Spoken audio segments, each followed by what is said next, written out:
वो लोग जो उस वक्त अंग्रेजों की मुखबिरी किया करते थे, आज गद्दी पर बैठ करके फिर से लोगों को आपस में लड़ा रहे हैं, लोगों के बीच में नफरत फैला रहे हैं। बोलिए, ऐसा है कि नहीं है? नफरत फैल रहा है ना? कौन फैला रहा है? नहीं नहीं नहीं, मोदी अकेले उसमें शामिल नहीं है, उसके साथ वो सब लोग शामिल हैं जो आज समाज को बांटने का काम करते हैं, समाज को आपस में लड़ाने का काम करते हैं। वो सब लोग इसमें शामिल हैं। तो आप सब लोगों से मैं ये आग्रह करना चाहता हूं, आप सब जानते हैं कि कांग्रेस पार्टी ने, भारतीय राष्ट्रीय कांग्रेस ने अंग्रेजों से लड़ करके इस देश को आजादी दिलाई। आजादी दिलाई कि नहीं दिलाई? देश आजाद है ना? कौन आजाद कराया देश को? कांग्रेस ने इस देश को आजाद कराया।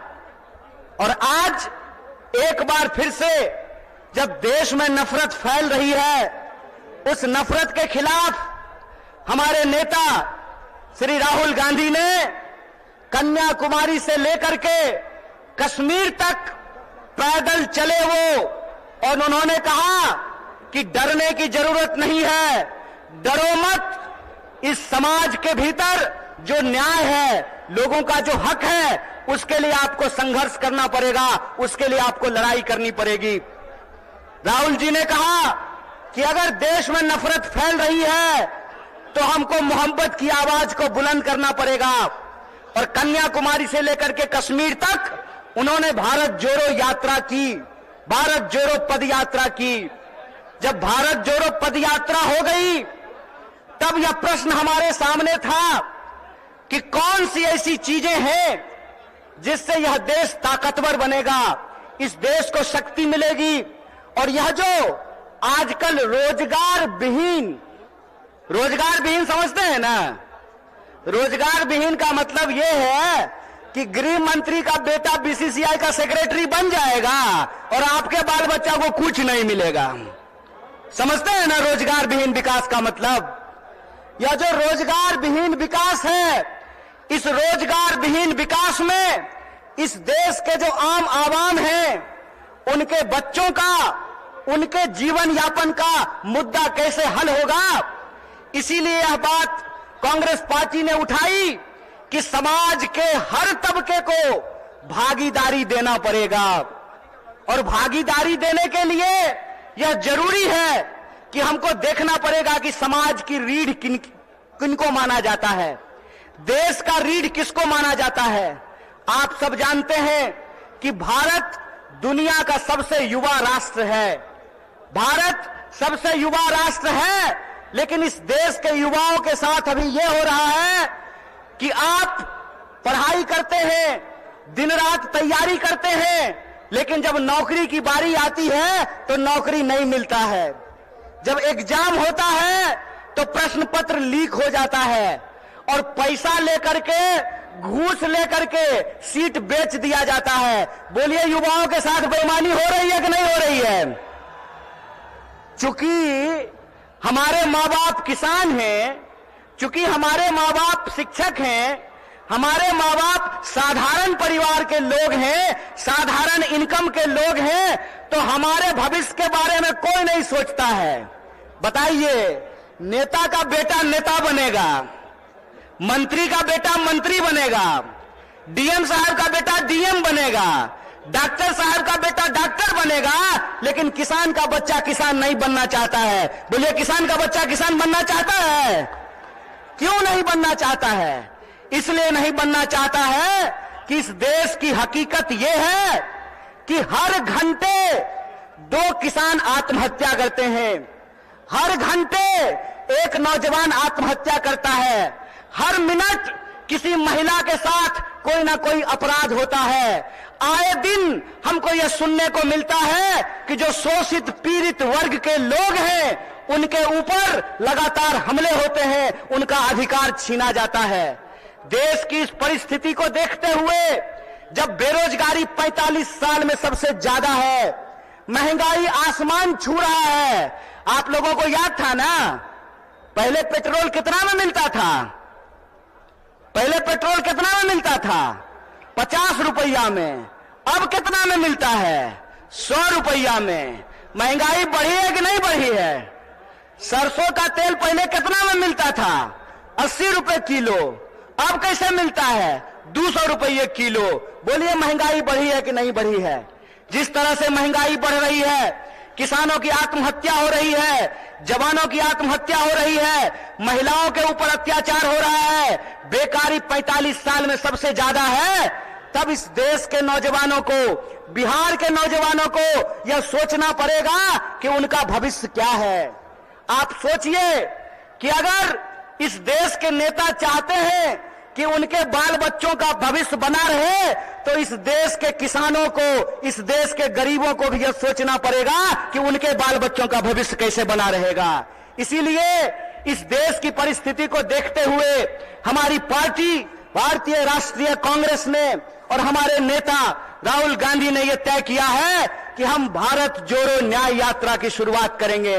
और यह जो भारत जोड़ो न्याय यात्रा है, ये मणिपुर से चल करके बिहार की महान भूमि पे पहुंची है। बोलिए बिहार महान है कि नहीं है? लेकिन आजकल बिहार को बदनाम भी कर दिया गया है। बदनाम नहीं कर दिया गया है। आज हमको मीडिया के एक साथी पूछ रहे थे कि नीतीश जी आपको छोड़ करके चले गए, इस पर आप क्या कहना चाहते हैं? हम बोले सुनिए, कौन आया कौन गया ये महत्वपूर्ण नहीं है। महत्वपूर्ण ये है कि बिहार के जो 14 करोड़ लोग हैं, उनका जो हक और अधिकार है, रोजी रोटी कपड़ा मकान का सवाल है, अपने खून के आखिरी कतरे तक उसके लिए संघर्ष करेंगे। ये हमारा कमिटमेंट है, ये हमारा संकल्प है। किसी के आने जाने की बात नहीं है, बात है लोगों के हक और अधिकार की, बात है लोगों के लिए न्याय की। और हमारा यह मानना है, हमारी पार्टी की यह मानना है कि अगर हम इस देश को शक्ति देना चाहते हैं, अगर हम बिहार को शक्ति देना चाहते हैं, तो हमको 5 प्रकार के न्याय की स्थापना करनी पड़ेगी। कितने प्रकार की? कितने प्रकार की न्याय की स्थापना करनी पड़ेगी? हाथ उठा करके बताइए। अरे डरिए नहीं, आप नेता छोड़े कि ईडी से घबरा जाइएगा। आप तो आम जनता है, आपको क्या फर्क पड़ता है? 5 प्रकार के न्याय की जरूरत पड़ेगी। कितने प्रकार की? और वो 5 प्रकार का न्याय ये है कि हम चाहते हैं कि इस देश में नारी को न्याय मिले, भागीदारी का न्याय मिले, युवाओं को न्याय मिले, किसानों को न्याय मिले और मजदूरों को न्याय मिले। बोलिए आपको ये 5 न्याय चाहिए कि नहीं चाहिए? सब लोगों को चाहिए। अगर सब लोग यह 5 प्रकार का न्याय चाहते हैं, तो हम आपसे एक अपील करना चाहते हैं। एक बात जान लीजिए, इस देश में कुछ भी, इस देश के आम लोगों को कुछ भी बिना संघर्ष के नहीं मिला है। हमारी आजादी के लिए भी लोगों को अपनी जान गंवानी पड़ी। बिहार के लोग जानते हैं कि अपने हक और अधिकार के लिए संघर्ष करना पड़ता है। और एक बात आप लोगों ने सुना होगा, बिन हवा न पत्ता हिलता है, बिन लड़े न कुछ भी मिलता है। इसीलिए अपने हक और अधिकार के लिए हमको लड़ना पड़ेगा। और हमारे देश के आम आवाम को, बिहार के आम लोगों को यह सोचना पड़ेगा कि हमारा भविष्य क्या है। हम समझते हैं कि जिस तरीके से मौजूदा सरकार हमारे देश के नौजवानों के साथ, बिहार के नौजवानों के साथ खिलवाड़ कर रही है, उसके खिलाफ हमको संघर्ष करना पड़ेगा। आप सब सोच करके बताइए, अग्निवीर लाई सरकार, और अग्निवीर में सरकार ने कहा कि 4 साल के लिए नौकरी देंगे। क्या सिपाही जी, 4 साल के लिए आपको नौकरी मिलेगा? लीजिएगा, लीजिएगा 4 साल का नौकरी। और यहां मंच पे बहुत सारे एमएलए साहब बैठे हुए हैं, बहुत सारे एमपी साहब बैठे हुए हैं। प्रधानमंत्री बनेगा 5 साल के लिए और सेना का जवान बनेगा 4 साल के लिए। बोलिए बेईमानी है कि नहीं है? ये अगर बेईमानी है तो बेईमान को बेईमान कहना चाहिए कि नहीं कहना चाहिए? चोर को चोर कहना चाहिए कि नहीं कहना चाहिए? ये चोर और बेईमान मिलकर के इस देश के साथ लुटखोरी कर रहे हैं। इसीलिए हम आप तमाम नौजवानों से यह अपील करना चाहते हैं कि एक तो हमको नौकरी नहीं देते हैं, दूसरा हमको शिक्षा नहीं देते हैं, तीसरा, किसानों को उनके फसल का दाम नहीं देते हैं। चौथा, मजदूरों को न्यूनतम मजदूरी नहीं देते हैं। और पांचवा, इस देश की जो आधी आबादी है उसको समान जीने का अधिकार नहीं देते हैं। मैं पूछना चाहता हूं, डॉक्टर बाबा साहब भीमराव अंबेडकर ने संविधान बनाया, कांग्रेस पार्टी ने संविधान बनाया, और उस संविधान की ताकत यह है कि डीजीपी का वोट एक होता है ना? क्या बोलिए ना सिपाही जी, घबराइए नहीं, डरिए नहीं।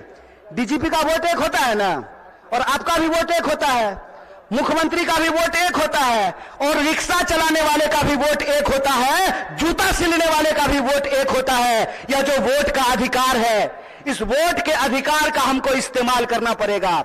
अगर वो हमारे वोट का इस्तेमाल कर रहे हैं अपने बच्चों का भविष्य बनाने के लिए, तो आपको अपने वोट का अधिकार का इस्तेमाल करना पड़ेगा अपने बच्चों का भविष्य बनाने के लिए। और आपको इस सवाल का जवाब इस देश की हुक्मरान से पूछना पड़ेगा कि आप एमपी बनिएगा 5 साल के लिए, आप मिनिस्टर बनिएगा 5 साल के लिए, आप प्रधानमंत्री बनिएगा 5 साल के लिए, और हमको सेना में देखिएगा 4 साल का नौकरी। यह नौकरी हमको बर्दाश्त नहीं है। हमको आपको परमानेंट नौकरी देना पड़ेगा, ठेके की नौकरी बंद करनी पड़ेगी। और जिसको परमानेंट नौकरी मिला हुआ है, जिसको परमानेंट नौकरी मिला हुआ है, अगर नेताओं को पेंशन मिल सकता है तो आपको शिक्षकों को भी पेंशन देना पड़ेगा, आपको सरकारी नौकरियों में भी काम करने वाले लोगों को पेंशन देना पड़ेगा। अगर इस देश के पूंजीपतियों का 12 लाख करोड़ कर्जा माफ किया जा सकता है तो आपको किसानों का कर्जा माफ करना पड़ेगा, उनके फसल का पूरा दाम देना पड़ेगा। अगर इस देश में सबको न्यूनतम मजदूरी मिल सकती है तो हम कहते हैं कि मजदूरों को भी न्यूनतम मजदूरी देना पड़ेगा। रोज बरोज नया जो है ड्रामा गढ़ करके लोगों का अधिकार ये छीन रहे हैं। आप लोग वो जादूगरी देखे हैं ना, कि जादूगर इधर से कहेगा गिली गिली पम पम छू, और पॉकेट से कबूतर निकाल देगा। टीवी आजकल हमारे साथ वही कर रही है। जब भी आप टीवी खोल करके देखिएगा, आपके मुद्दे गायब कर दिए गए हैं। सुबह से लेकर के शाम तक बहस चलेगी, कौन शपथ ले रहा है, कौन शपथ नहीं ले रहा है। सुबह से लेकर के शाम तक लोगों के मुद्दों को भटका करके, और आम लोगों का जो बुनियादी सवाल है, रोजी का सवाल, रोजगार का सवाल, रोटी का सवाल, कपड़ा का सवाल, मकान का सवाल, इन सवालों को गुमराह किया जाता है। इसीलिए हम पूर्णिया के आम लोगों को और बिहार के आम लोगों को एक अपील करना चाहते हैं। हम जानते हैं कि बिना लड़ाई के कुछ नहीं मिलता है, तो हमको अपने न्याय के लिए और अपने आने वाली पीढ़ी के न्याय के लिए संघर्ष करना पड़ेगा। बोलिए, आप इसके लिए तैयार हैं? न्याय करेंगे अपने साथ, अपने आने वाली पीढ़ी के साथ। तो आखिरी बात बोल करके अपनी बात को मैं खत्म करूंगा। मैं पहली बार रंगभूमि मैदान में नहीं आया हूं, यह तीसरी बार है जो मैं रंगभूमि मैदान में आप तमाम लोगों के बीच में आया हूं। मंच अलग है, लोग अलग हैं, लेकिन मुद्दा वही है। और तब भी हमने आपसे वादा किया था कि इस देश की आजादी पे जब जब आंच आएगी, आपका बच्चा जो आपका नमक खाया है, आपके हक और अधिकार के लिए सड़कों पर उतरेगा। इसीलिए आप तमाम बिहार वासियों को, पूर्णिया वासियों को, सीमांचल वासियों को अपील करना चाहता हूं कि आप तमाम लोगों को 5 न्याय के लिए, इस देश की शक्ति देने के लिए आपको संघर्ष करना पड़ेगा। और इस संघर्ष में अगर हम संघर्ष करेंगे तो जरूर जीतेंगे। इन्हीं शब्दों के साथ अपनी बात को खत्म करूंगा। शुक्रिया। इनकलाब जिंदाबाद। जय हिंद।